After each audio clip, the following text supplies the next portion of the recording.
നാമത്തിന് മഹത്വം ഉണ്ടാകട്ടെ. എൻ്റെ പേര് ജോസ്മി ജോയ്. ഞാൻ എറണാകുളം അങ്കമാലി അതിരൂപത കാലടിക്കടുത്തുള്ള മാണിക്യമംഗലം സെൻറ് റോക്കീസ് ചർച്ച് ഇടവകയിൽ നിന്ന് വരുന്നു. ഇതെൻ്റെ കാലിൻ്റെ ഫോട്ടോയാണ്. ഇത് 15 വർഷത്തിന് മീതെ എനിക്കുണ്ട്. നടന്നു തുടങ്ങിയപ്പോഴേ ഉള്ളതാണ്. ഇതിങ്ങനെ പഴുപ്പൊക്കെ ഒഴുകിക്കൊണ്ടിരിക്കുമായിരുന്നു. പഴുപ്പും ബ്ലഡും ഒക്കെ ഒഴുകുമായിരുന്നു. നടക്കണ വഴിക്കൂടെയൊക്കെ പഴുപ്പ് ഒഴുകിക്കൊണ്ട് അമ്മ ബാക്കിക്കടെ തുണിയൊക്കെ വെച്ച് തുടച്ചിട്ട് വരുമായിരുന്നു. അങ്ങനെയായിരുന്നു. എവിടെയെങ്കിലും പോകുമ്പോഴൊക്കെ 2 കാലും വിരലൊന്നും കാണാൻ പറ്റാത്ത അവസ്ഥയിലായിരുന്നു. ഇതിപ്പോൾ അത്രത്തോളം ഇല്ല, ഇതിലും ഭയാനകമായിട്ടായിരുന്നു ഉണ്ടായിരുന്നത്. ഇത് ഒരുപാട് ഹോസ്പിറ്റലിലൊക്കെ കണ്ടതാണ്. ആയുർവേദം, അലോപ്പതി ഒക്കെ കഴിച്ചിട്ടൊന്നും ഒരു കുറവുണ്ടായില്ല. ലാസ്റ്റ് ഹോമിയോപ്പതിയിലേക്ക് മാറി. കഴിഞ്ഞ 9 വർഷമായിട്ട് ഹോമിയോപ്പതിയാണ് കഴിച്ചുകൊണ്ടിരിക്കുന്നത്. അത് കഴിഞ്ഞപ്പോഴും പിന്നീടും ഇത് നല്ല രീതിയിൽ പഴുത്ത് പ്രശ്നമായിരുന്നു. രാത്രിയിലൊന്നും ഉറങ്ങാൻ പറ്റില്ലായിരുന്നു. ഉറുമ്പൊക്കെ വന്ന് പൊതിഞ്ഞിരിക്കുമായിരുന്നു. 15 മിനിറ്റ് കൂടി ഞാൻ എഴുന്നേറ്റ് ഉറുമ്പിനെയൊക്കെ തോട്ടിക്കളയുമായിരുന്നു. ഇത് നല്ല രീതിയിൽ പഴുപ്പൊക്കെ വരുന്ന സമയത്ത് ഈച്ചയൊക്കെ വന്നിരുന്നിട്ടുണ്ട്, പുഴുത്തിട്ടുണ്ട്. 1 2 അല്ല, 10 15 ഒക്കെ ഉണ്ടായിട്ടുണ്ട്. ഒരു രാത്രിയും ഒരു പകലും അതെൻ്റെ കാലിലുണ്ടായിരുന്നു. പിന്നീട് സ്കൂളിലൊന്നും പോകാൻ പറ്റില്ലായിരുന്നു. SSLCക്ക് പഠിച്ചുകൊണ്ടിരിക്കുന്ന സമയത്താണ് ഒരുപാട് കൂടുതലായത്. ഒരു ദിവസം ഓട്ടോ കൂലിക്ക് കൊടുക്കാൻ പൈസ ഇല്ലെങ്കിൽ ഞാൻ സ്കൂളിൽ പോവില്ലായിരുന്നു. SSLC തോറ്റു പോകുമെന്ന് എല്ലാവരും പറഞ്ഞതാണ്. ഡോക്ടേഴ്സൊക്കെ ടീച്ചേഴ്സും പറഞ്ഞതാണ്. ഒരു ഗ്യാരണ്ടി ഇല്ലായിരുന്നു. സ്കൂളിൽ പോകാൻ പറ്റില്ലായിരുന്നു. ഓട്ടോയ്ക്കാണ് അങ്ങോട്ടും ഇങ്ങോട്ടും പോയിക്കൊണ്ടിരുന്നത്. പിന്നീട് ഇത് ഇടയ്ക്കിടയ്ക്ക് ഇങ്ങനെ ഒരുപാട് കൂടുതലായിട്ട് വരും. പിന്നെ ഒരു സ്ഥലത്ത് ഇങ്ങനെ ഇരിക്കും. അമ്മ ജോലിക്ക് പോയിട്ട് വരണ വരെ ഇങ്ങനെ ഒരു കസേരയിൽ ഇങ്ങനെ ഇരിക്കുമായിരുന്നു. ഒന്ന് ടോയ്ലറ്റിൽ പോകാൻ വേണ്ടിയിട്ട് എഴുന്നേറ്റ് പോയി തിരിച്ച് വന്നു കഴിയുമ്പോഴേക്കും ഭയങ്കര വേദനയാണ്, ശക്തമായ വേദനയാണ്. ആ സമയത്ത് നല്ലോണം ബ്ലഡൊക്കെ വരുമായിരുന്നു. എപ്പോഴും ഈച്ചയും കൊതുകും ഉറുമ്പും ഒക്കെ വരുമായിരുന്നു. ഉപ്പൂറ്റി കുത്തിയാണ് ഞാൻ നടന്നുകൊണ്ടിരുന്നത്. പിന്നെ അങ്ങനെ SSLC ഒക്കെ പാസ്സായി. പിന്നീടും ഇത് വന്നു കഴിഞ്ഞപ്പോഴാണ് പുഴു വന്നത് കാലയിൽ. പിന്നെ ലാസ്റ്റായിട്ട് ഇത് ഒരുപാട് കൂടുതലാവുന്നത് ഈ കഴിഞ്ഞ ജൂൺ 16-ാം തീയതിയാണ്. അന്നാണ് ഞാനിവിടെ ആദ്യമായിട്ട് ഉടമ്പടി എടുക്കുന്നത്. അന്ന് ഉടമ്പടി എടുക്കാൻ ഞാനിവിടെ വരുമ്പോൾ എൻ്റെ കാല് ഇങ്ങനെയായിരുന്നു, ഇതുപോലെയായിരുന്നു. പിന്നെ അന്ന് മുതൽ ഒരു 2 മാസത്തോളം ഉടമ്പടി നിബന്ധനകളൊന്നും പാലിക്കാൻ എനിക്ക് പറ്റിയില്ല. കുർബാനയ്ക്ക് പോകാൻ പറ്റില്ലായിരുന്നു, കുമ്പസാരിച്ചിട്ടൊന്നുമില്ലായിരുന്നു. അങ്ങനെ ഞാൻ നല്ലോണം പ്രാർത്ഥിച്ചുകൊണ്ടിരുന്നു. ധ്യാനം മുടങ്ങാതെ കൂടുമായിരുന്നു. പഴയ ധ്യാനങ്ങളൊക്കെ കൂടിയിട്ടുണ്ട്. സാക്ഷ്യങ്ങളും ലൈവ് പ്രാർത്ഥനകളൊക്കെ ഫുൾ ടൈം കൂടുമായിരുന്നു. അതെല്ലാവർക്കും ഷെയർ ചെയ്യാറുണ്ട്. അങ്ങനെ പോയിക്കൊണ്ടിരിക്കുമ്പോഴാണ് ഒരു ദിവസം മാതാവിനെ സ്വപ്നത്തിൽ ഞാൻ കണ്ടു. എൻ്റെ അടുത്ത് ഒരു ദിവസം വന്നു. എന്നിട്ട് അമ്മയുടെ സിൽവർ ഗ്രേ കൈ വെച്ചിട്ട് എൻ്റെ 2 കാലിലും തൊട്ടു. പിന്നെ അമ്മ ബാക്ക് തിരിഞ്ഞ് അങ്ങ് നടന്നു പോകുന്നതായിട്ടാണ് കണ്ടത്. അതോടെ എനിക്ക് സമാധാനമായി. എൻ്റെ ഉടമ്പടി അമ്മ ഏറ്റെടുത്തിട്ടുണ്ടെന്ന് എനിക്ക് മനസ്സിലായി. പിന്നീട് ഒരു ദിവസം ഇവിടെ ഞാൻ വന്നിരുന്നു. അമ്മയുടെ അടുത്ത് ഞാൻ പറഞ്ഞിരുന്നു, ജൂലൈ ലാസ്റ്റ് ആകുമ്പോഴേക്കും എനിക്ക് കാലുകൊണ്ട് നടക്കാൻ പറ്റണേ, എനിക്ക് നടക്കാൻ പറ്റിയാൽ ഞാനിവിടെ വന്നോളാം, 2 കൂടെ പത്രം വാങ്ങിച്ച് ഞാൻ എല്ലാവർക്കും കൊടുത്തോളാം. അങ്ങനെ ഞാൻ നേർന്നിരുന്നു. അതുപോലെ എനിക്ക് വരാൻ സാധിച്ചു. അന്ന് ജോസഫ് അച്ഛനെ കാണാനും പറ്റി.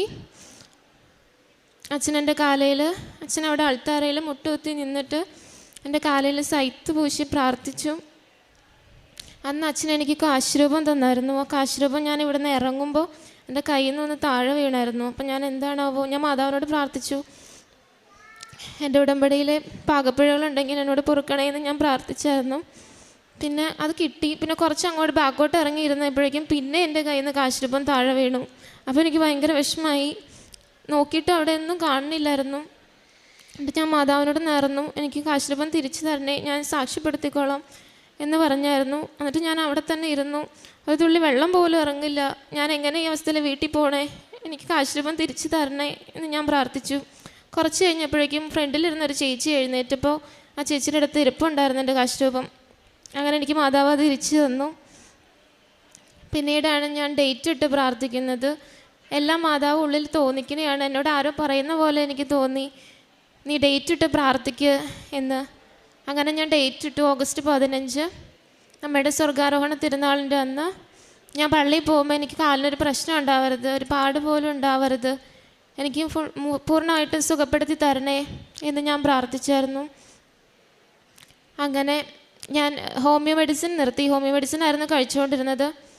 മെഡിസിൻ നിർത്തി. അപ്പം ഞാൻ ഡോക്ടറെ അടുത്ത് ചെന്ന് പറഞ്ഞു, എനിക്കിനി മെഡിസിൻ വേണ്ട, എൻ്റെ ഡോക്ടർ ഇനി മാതാവാണ്, കൃപാസന മാതാവാണ്, എൻ്റെ മരുന്ന് വിശുദ്ധ തൈലവും ഉപ്പുമാണ് എന്ന് ഞാൻ പറഞ്ഞായിരുന്നു. അപ്പോൾ ഡോക്ടർ എന്നെ ചീത്ത പറഞ്ഞു, അങ്ങനെയാണെങ്കിൽ എല്ലാവരും കൃപാസനത്തിൽ പോയാൽ പോരെ, എന്തിനാ ഹോസ്പിറ്റലൊക്കെ എന്ന് ചോദിച്ച് എന്നെ ചീത്ത പറഞ്ഞു. പിന്നെ എന്നോട് പറഞ്ഞു, വൈദ്യനെ ബഹുമാനിക്കണം, വൈദ്യനെ നിനക്ക് നിയോഗിച്ചത് കർത്താവാണ് എന്നൊക്കെ പറഞ്ഞു. അത് ശരിയാണ്. പക്ഷേ എൻ്റെ മാനസികാവസ്ഥ ഞാൻ മാതാവിനോട് പറഞ്ഞു. ഞാൻ 15 വർഷത്തിന് മീതെ മരുന്ന് കഴിച്ചു. ഒരു ദിവസം 3 നേരം 3-4 ഗുളിക വെച്ച് കഴിച്ചിരുന്നു. അത് കുറച്ചുകൂടെ കഴിഞ്ഞെങ്കിൽ പ്രശ്നമായേനെന്ന് ഡോക്ടർ എൻ്റെ അടുത്ത് പറഞ്ഞായിരുന്നു. ഇങ്ങനെ ഒരുപാട് മെഡിസിൻ കഴിച്ച് എല്ലാം ഉള്ളിലേക്ക് വലിഞ്ഞ് ആകെ സീനായിരുന്നു. എന്നിട്ട് ഞാൻ മെഡിസിനൊക്കെ സ്റ്റോപ്പ് ചെയ്തു. അപ്പോഴും ഉടമ്പടി വസ്തുക്കളും ഉപ്പും എല്ലാം 3 നേരം ഉപയോഗിക്കുമായിരുന്നു. കാല് കഴുകുന്ന വെള്ളത്തിൽ ഉടമ്പടി തൈലവും ഉപ്പും വിശ്വാസപ്രമാണം ചൊല്ലി പ്രാർത്ഥിച്ച് ഞാൻ കാലൊക്കെ കഴുകിക്കൊണ്ടിരുന്നത്. കുളിക്കുമ്പോഴും ഉപയോഗിക്കുമായിരുന്നു, ഭക്ഷണത്തിൽ ഉപയോഗിക്കുമായിരുന്നു. അങ്ങനെ കാല് കുഴപ്പമില്ലാത്ത രീതിയിൽ ആയി, നടക്കാൻ പറ്റുന്ന അവസ്ഥയിലായിരുന്നു. എൻ്റെ ഉള്ളിൽ തന്നെ തോന്നുകയാണ്, അങ്ങോട്ട് പോയാൽ മതി, വേറെ ഒന്നും നോക്കണ്ട, നീ പോ, ധൈര്യമായിട്ട് പോ എന്നെൻ്റെ അടുത്ത് പറഞ്ഞു. ഞാൻ എന്നിട്ട് അങ്ങോട്ട് പോയി. അങ്ങോട്ട് പോണ വഴിക്കൊക്കെ ഞാൻ ജപമാല ചൊല്ലി, വിശ്വാസപ്രമാണം ചൊല്ലി, പ്രത്യക്ഷീകരണ പ്രാർത്ഥന ചൊല്ലിയിട്ടാണ് പോകുന്നത്. ഞാൻ അപ്പോഴും മാതാവിനോട് പറഞ്ഞു, എനിക്ക് മെഡിസിൻ തരരുത്, എനിക്ക് മെഡിസിൻ വേണ്ട, മെഡിസിൻ കഴിച്ച് ഞാൻ മടുത്തു എന്നൊക്കെ ഞാൻ പറഞ്ഞു. കരഞ്ഞു തന്നെ പ്രാർത്ഥിച്ചു മാതാവിനോട്. അവിടെ ചെന്ന് കഴിഞ്ഞപ്പോൾ ആ ഡോക്ടർ എൻ്റെ അടുത്ത് ചോദിച്ചു, നിങ്ങൾ എന്തും മരുന്നാണ് ഇത്ര നാളും കഴിച്ചേ, അതിൻ്റെ വല്ല ഡീറ്റെയിൽസ് ഉണ്ടോ എന്ന് ചോദിച്ചു. അപ്പം ഞാൻ പറഞ്ഞു, ഇല്ല, ഹോമിയോ മെഡിസിനാണ് ഞാൻ കഴിച്ചുകൊണ്ടിരുന്നത്, ഡീറ്റെയിൽസ് ഒന്നുമില്ല, അലർജിയാണ്, സോറിയാസിസ് ആണ്, പൊടിയുടെ അലർജി, ചെരുപ്പിൻ്റെ അലർജി, അങ്ങനെയൊക്കെയാണ് ഡോക്ടേഴ്സ് പറഞ്ഞത്, മെഡിസിൻ ഇല്ലാതെ ഇതൊരിക്കലും മാറാൻ പോണില്ല എന്നെൻ്റെ അടുത്ത് പറഞ്ഞായിരുന്നു. അതൊക്കെ ഞാൻ ഡോക്ടറുടെ അടുത്ത് പറഞ്ഞപ്പോൾ ഡോക്ടർ പറഞ്ഞു, ഇത് മെഡിസിൻ കഴിച്ച് മാറേണ്ട ഒരു അസുഖമല്ല, ഇത് ഡ്രൈ സ്കിന്നുകാർക്ക് വരുന്ന ഒരു സ്കിൻ എഫെക്ഷനാണ്. അപ്പോൾ ഇത് ഞാൻ നിങ്ങൾക്ക് മെഡിസിനൊന്നും തരണില്ല, മെഡിസിനൊന്നും ഇല്ല, പിന്നെ ഒരു മോയ്സ്ചറൈസർ തരാം, അത് പുരട്ടിയാൽ മതി എന്ന് പറഞ്ഞു. അപ്പോഴും ഞാൻ വിശുദ്ധ തൈലവും ഉപ്പും എല്ലാം ഉപയോഗിക്കുന്നുണ്ട്. പിന്നെ ആ മോയ്സ്ചറൈസറും ഇടയ്ക്ക് പുരട്ടുമായിരുന്നു. അങ്ങനെ ഞാൻ മാതാവിനോട് പ്രാർത്ഥിച്ചു. മാതാവിനോട് പ്രാർത്ഥിച്ച പോലെ തന്നെ എനിക്ക് മെഡിസിനൊന്നും ഇല്ലാതെ എൻ്റെ കാല് സുഖമായി. പിന്നെ ഞാൻ ഹോസ്പിറ്റലിൽ പോയിട്ടില്ല. പിന്നെയും ഞാൻ മാതാവിനെ സ്വപ്നത്തിൽ കണ്ടായിരുന്നു. അതിന് മുൻപ് ഓഗസ്റ്റ് 15 ഡേറ്റ് ഇട്ട് ആ ഡേറ്റിന് തന്നെ എൻ്റെ കാല് ക്ലിയറായി. ഒരാഴ്ചയ്ക്ക് മുമ്പ് കാല് ക്ലിയറായിരുന്നു. പിന്നെ മാതാവിനെ സ്വപ്നത്തിൽ കണ്ടത്, ഇവിടെ നിന്നൊരു ഫോട്ടോ വാങ്ങിച്ചിട്ട് പോയായിരുന്നു ഞാൻ മാതാവിൻ്റെ. ആ മാതാവിൻ്റെ ഫേസ് ഇങ്ങനെ ആദ്യം കണ്ടു. അത് കഴിഞ്ഞിട്ട് പിന്നെ കാണുന്നത് വേളാങ്കണ്ണിയിൽ നിന്നൊക്കെ നമ്മൾ വെളിച്ചെണ്ണ വാങ്ങുന്ന ആ എണ്ണയാണ്, എണ്ണ കുപ്പിയാണ്. ആ കുപ്പി ഞാനിങ്ങനെ തുറന്ന് നോക്കി, എന്നിട്ട് അങ്ങനെ തന്നെ അടച്ചു. പിന്നെയും മാതാവിൻ്റെ ഫേസ്, കൃപാസന മാതാവിൻ്റെ ഫേസ് കണ്ടു. അപ്പം അമ്മ എന്നോട് എന്താ പറഞ്ഞതെന്നുള്ളത് എനിക്ക് മനസ്സിലായില്ല. അപ്പം ഞാൻ എൻ്റെ ഒരു ആൻറ്റിയുടെ അടുത്ത് ഈ സാക്ഷ്യം ഇങ്ങനെ സ്വപ്നം കണ്ടതായിട്ട് പറഞ്ഞപ്പോൾ ആൻറ്റി പറഞ്ഞു, അമ്മ നിന്നോട് പറയണത് ഉടമ്പടി തൈലും ഉപ്പും മുടങ്ങാതെ കാലിൽ പുരട്ടി പ്രാർത്ഥിക്കണം എന്നാണ് എന്ന് പറഞ്ഞു. ഇപ്പോഴും മുടങ്ങാതെ ഉടമ്പടി തൈലും ഉപ്പും ഞാൻ കാലിൽ പുരട്ടി പ്രാർത്ഥിക്കുന്നുണ്ട്. ഇപ്പം എൻ്റെ കാല് ക്ലീനാണ്. ഇതാണ് ഇപ്പോഴത്തെ എൻ്റെ കാല്. പാടുപോലും ഇല്ലാത്ത രീതിയിൽ അമ്മ മാതാവ് എനിക്ക് സുഖപ്പെടുത്തി തന്നു. അതിനിടയ്ക്കും ഒരുപാട് പേരെന്നെ ചീത്ത പറഞ്ഞിട്ടുണ്ട്. ഞാൻ ഈ സാക്ഷ്യങ്ങളും ധ്യാനങ്ങളൊക്കെ ഷെയർ ചെയ്യുമ്പോൾ എൻ്റെ അടുത്ത് പറയും, നിനക്ക് ഭ്രാന്താണ്, നിനക്ക് ഈ പ്രാർത്ഥന നിർത്തിയിട്ട് നീ ചെയ്യേണ്ട കാര്യം ചെയ്യുക, അപ്പം ശരിയാവും, എന്താ ഇതിൻ്റെയൊക്കെ ആവശ്യം എന്നൊക്കെ ഒരുപാട് പേര് ചോദിച്ചിട്ടുണ്ട്. പിന്നെ എപ്പോഴും എന്നെ കുറ്റപ്പെടുത്തിയിട്ടുള്ളൂ, എൻ്റെ അശ്രദ്ധ കൊണ്ടാണ് ഇങ്ങനെയൊക്കെ വന്നതെന്ന്. അപ്പോഴും ഞാൻ പറയുമായിരുന്നു, ദൈവത്തിന് എന്തെങ്കിലും പ്ലാൻ ഉണ്ടാവും, അതുകൊണ്ടാണ് ഇത്രയും കാലം എനിക്ക് ഈ അസുഖം മാറാതെ നിന്നത്. 15 വർഷത്തോളം ഞാൻ അനുഭവിച്ചില്ലേ, ഇനി എനിക്ക് വരില്ല, ഞാൻ എത്തേണ്ട സ്ഥലത്ത് തന്നെയാണ് എത്തിയേക്കണേ, മാതാവ് കാത്തോളും എന്ന് ഞാൻ പറയുമായിരുന്നു എല്ലാവരുടെ അടുത്തും. എനിക്ക് നല്ല വിശ്വാസം ഉണ്ടായിരുന്നു. അമ്മ മാതാവിനും ഈശോയ്ക്കും ഇത്രയേറെ എന്നെ അനുഗ്രഹം നൽകിയതിന് ഒത്തിരി നന്ദി പറയുന്നു. കാരുണ്യ പ്രവർത്തികൾ ഫസ്റ്റ് 2 മാസം എനിക്ക് ഒന്നും ചെയ്യാൻ പറ്റിയില്ലായിരുന്നു. അമ്മച്ചിയാണ് പത്രമൊക്കെ കൊടുത്തുകൊണ്ടിരുന്നത്. പിന്നീട് കാല് കുഴപ്പമില്ലാതെ നടന്നു തുടങ്ങിയ സമയത്ത് ഞാൻ ഓൾഡ് ഏജ് ഹോമിൽ പോകുമായിരുന്നു. അവരുടെ കൂടെ കുറച്ച് സമയം സംസാരിച്ചൊക്കെ ഇരിക്കും. സാമ്പത്തികമായിട്ട് സഹായിക്കാനായിട്ട് എനിക്ക് ജോലിയൊന്നുമില്ല, ഞാൻ ജോലിക്കൊന്നും പോകണില്ലായിരുന്നു. പറ്റുന്ന രീതിയിലൊക്കെ ഞാൻ സഹായിക്കാറുണ്ട്.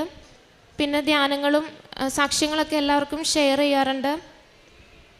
പിന്നെ തെരുവിലിരിക്കുന്ന ആളുകൾക്ക് ഭക്ഷണം ഒക്കെ കൊടുക്കാറുണ്ട്. പിന്നെ പ്രേക്ഷിത പ്രവർത്തനം, പത്രപ്രവർത്തനം നടത്തുമായിരുന്നു. പിന്നെ ഒരുപാട് ജപമാല ചൊല്ലാനായിട്ട് എനിക്കിപ്പോൾ സാധിക്കുന്നുണ്ട്. നടക്കുന്ന വഴി കൂടെയൊക്കെ ജപമാല ചൊല്ലും, വിശ്വാസ പ്രമാണം ചൊല്ലും, പ്രേക്ഷിത പ്രവർത്തനങ്ങളും അതുപോലെ തന്നെ ചെയ്യുമായിരുന്നു. പ്രത്യക്ഷീകരണ പ്രാർത്ഥന ചൊല്ലിക്കൊണ്ട് നടക്കുമായിരുന്നു. എല്ലാവരോടും എനിക്ക് കിട്ടിയ അനുഗ്രഹം ഞാൻ പറയുമായിരുന്നു. ആർക്കും വിശ്വസിക്കാൻ പറ്റുന്നുണ്ടായില്ല. പിന്നെ കാലിൻ്റെ ഫോട്ടോ സഹിതം കാണിച്ചു കഴിഞ്ഞപ്പോൾ എല്ലാവർക്കും ഇപ്പോൾ വിശ്വാസമാണ് മാതാവിൽ. ഞാൻ പറയാറുണ്ട്, ഇവിടെ മാതാവിൻ്റെ അടുത്ത് വന്നാൽ മതി, എൻ്റെ ഈ അസുഖം മാറിയെങ്കിൽ നിങ്ങളുടെയൊക്കെ പ്രശ്നങ്ങൾക്കൊന്നും ഒരു ഇതും ഉണ്ടാവില്ല, അമ്മ മാതാവ് എല്ലാം സുഖപ്പെടുത്തി തരും, എല്ലാ പ്രശ്നങ്ങൾക്കും പരിഹാരമുണ്ട് എന്നൊക്കെ ഞാൻ പറയായിരുന്നു. എനിക്കിപ്പം മാതാവിനെ പറ്റി പറയാൻ ഭയങ്കര ഇഷ്ടമാണ്. എല്ലാവരുടെ അടുത്തും ഞാൻ പറയും, വാതോരാതെ പറയാനായിട്ട് എനിക്ക് അമ്മ മാതാവ് അനുഗ്രഹം തന്നു. പിന്നെ അരമണിക്കൂർ ബൈബിൾ വായിക്കും, അരമണിക്കൂർ കൂടുതൽ വായിക്കും. ഇന്ന് വായിക്കാൻ പറ്റിയില്ലെങ്കിൽ ബാക്കി ഇന്നത്തെയും കൂടെ കൂട്ടിയിട്ടാണ് ഞാൻ നാളെ വായിക്കുന്നത്. ഒന്നും ഇതുവരെ മുടക്കിയിട്ടില്ല. ധ്യാനങ്ങളും എല്ലാം കൂടുമായിരുന്നു.